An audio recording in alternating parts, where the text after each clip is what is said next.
अत्रि के आश्रम में प्रवेश किया है राम ने। उस अत्रि के आश्रम में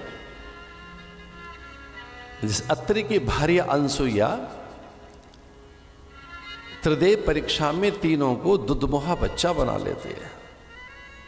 चतुरानन का चातुर्य विस्मृत हो गया। देवादिदेव महादेव शिव की समाधि जैसे बहुत बौनी कर दी हो उसने, उसकी विराटता को अपने मातृत्व से, अपने स्त्रैण से, नारी की अस्मिता को कोई आंकने जाए, उसके पावित्र को कोई तोलने जाए। भले ही ईश्वर कौन हो, क्यों ना हो, वो नवजात शिशु जैसे बन गए थे। ये अनंत अच्युत तो स्वयं नारायण, तो ये तीनों ब्रह्मा विष्णु महेश, ये विराट विष्णु जो एक पग में पूरी धरा को नाप लेता है, महादेव जो कर्म साक्षी है, जैसे कोटि विष्णु सहसा उनके संकल्प से ही स्फुरित होते हैं। कोटि विष्णु महादेव के संकल्प मात्र से, अनेक ब्रह्मा। इसलिए भगवान ने सीता को सावधान किया कि अब हम अत्रि के आश्रम में जा रहे हैं, और जैसे हम अत्रि के आश्रम में जाएंगे, वो त्रिकालदर्शी हैं, उनके पास निरंतर तीसरा नेत्र उनका चैतन्य है, जागृत है, वो तीनों कालों को हर पल अनुभव करते रहते हैं। उनके पास प्रज्ञा, मेधा, ऋतंभरा, ब्रह्मरिता नित्य चैतन्य रहते हैं। वो देखने में लगेंगे हमें मनुष्य जैसे, पर वो मनुष्य नहीं है।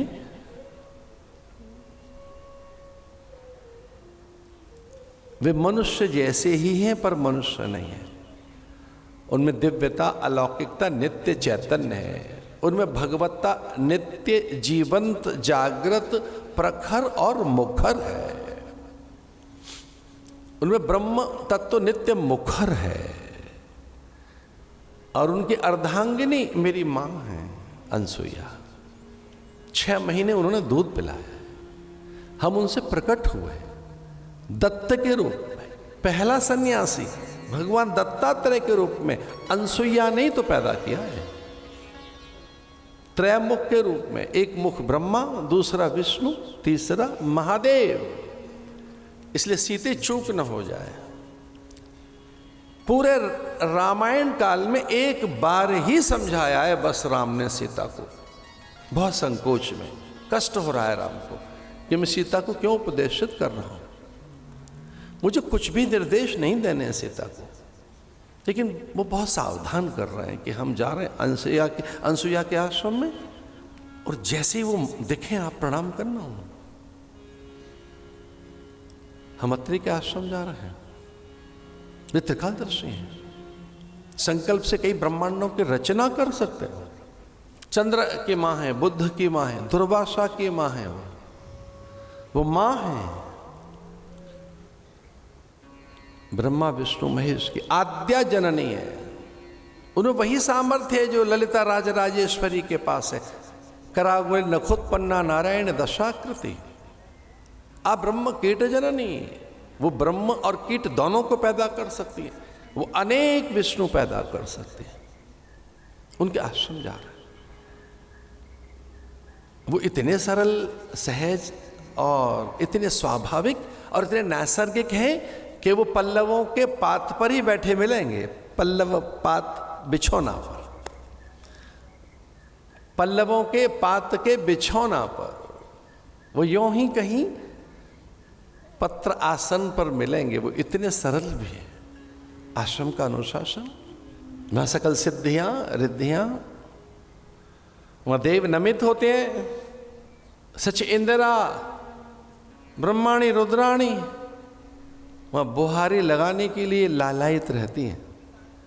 सच इंदिरा, यम वरुण कुबेर की पत्नियां इंद्र भार्या सच और इंदिरा, उनका एक ही स्वप्न है कि अत्रि और अनसुईया के आश्रम के सूखे पत्ते बीनने का अवसर कब हाथ लगेगा। उनके चौकालेपन करने का, रंगोली करने का, अल्पना, दीपदान, कदली स्तंभ, ऐसे भाग्य कहां हमारे। देवललनाएं, सुरबालाएं, अप्सराएं व्रत करती हैं, एक बार उनके देहरी और द्वार पर दीप जलाने का अवसर मिले, एक बार उनके यहाँ वंदनवार, तोरण द्वार, मंगल कलश में पुण्य सलिलाओं का जल भरने का, पनिहारिन बनने का अवसर तो हाथ लगे। सच इंदिरा कहती एक बार कहीं उनके आंगन की बुहारी लगाने का, झाड़ू लगाने का तो अवसर मिले। इंद्र स्वयं कहते हैं कि उनकी पादुकाएं उठाकर शीश पर रखने का बड़ा भाग्य पता नहीं कब मिलेगा। यहां अनेक दिव्य सत्ताएं नित्य साकार है। अत्रि के आश्रम प्रभु गए और जैसे अत्रि के आश्रम में पहुंचे तो बस अत्रि तो अत्रि हैं, अत्रय जिनमें तीनों चीज नहीं है, रजोगुण, तमोगुण, सतोगुण, अत्रय। हम तो तीनों गुणों से बंधे हैं संसार के लोग, रजोगुण, तमोगुण, सतोगुण। जो त्रिकाला बाधित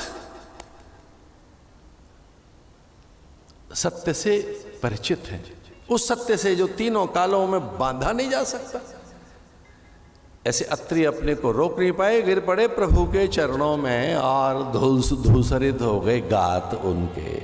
नारायण आ गया, राम राम ऐसा कहकर और पुष्प लेकर उनके चरणों में शीश झुकाकर गिर पड़े राम के चरणों में।